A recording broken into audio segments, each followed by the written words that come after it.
Welcome back to another episode, Roundabout.com, the Boxing Roundtable.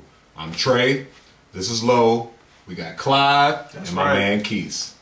Today is February 17, 2012, and we're bringing you the next round of boxing. Guys, first let's start off with some topics that are near and dear to my heart. One of my favorite fighters of all time who fell from grace and is actually trying to make his way back into your mind.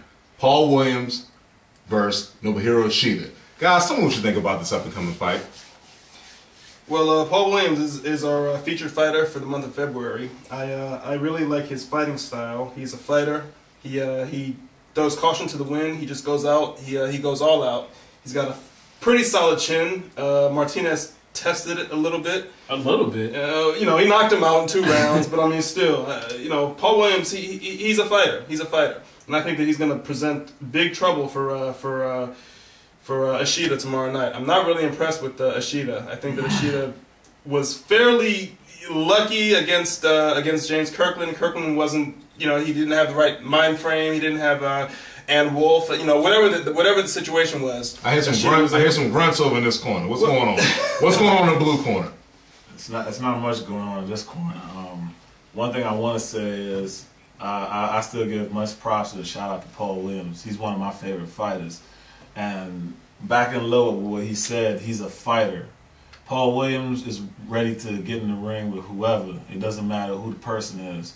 Ishida is just another opponent that's in the way of what Paul Williams is trying to regain. Now, the big question is how much has Sergio Martinez took out of him with that chin? That's the big question.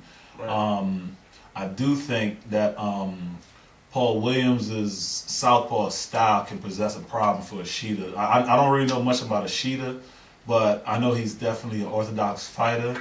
And I was looking at some of his past losses, and he lost to a lot of left-handers. Mm-hmm. And you know, this could be a fight where if he can withstand Paul Williams' assault of combination punches and you know, and it goes the distance, I do think Paul can edge on the distance. Now, as far as the knockout, Ishida for Ishida, he'll definitely have to, you know, use the left because we've seen in previous fights, Paul Williams, he takes a lot. He's susceptible to it. He's susceptible to it. Yeah. Well, Keith, let me ask you a quick question.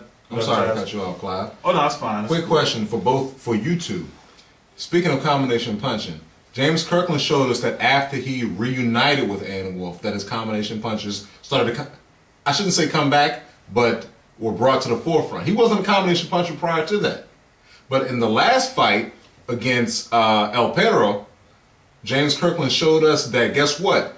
I can come up off the ground and then turn myself into a boxer puncher. He jabbed. He used combinations. Can you both please touch on the fact that this type of fighter, the James Kirkland that lost to Ishida,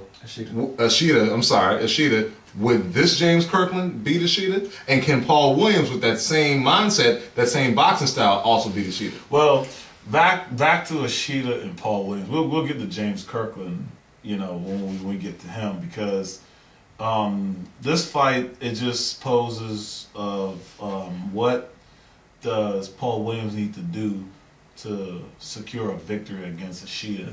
I think Paul Williams just need to go back to the old Paul Williams. You know, Punisher. Be the Punisher. Use your reach. Volume. Use your reach.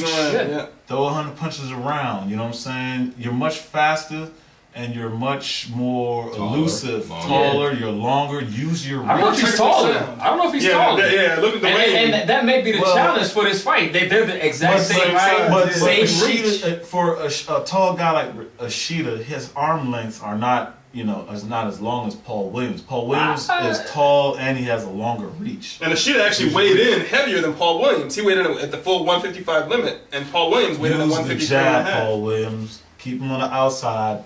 But the problem with that is we know that Paul Williams, he never fights on the outside. Yeah, he's an inside. He always he always gives up his height. That can be dangerous for him because from the fight with James Kirkland, Ishida was very on the inside. That's how he was able to catch those flash. But is he a big puncher though? You know Paul Williams. What I will say is I think that more so attests to Kirkland's chin. Yeah, right. Because What ended up happening in that Ishida what I fight with the Kirkland fight, Ishida threw very, very, very straight punches that landed right on the tip of the chin. Ishida has power in his right hand, but the right hand's not going to help him against a fight like Paul Williams.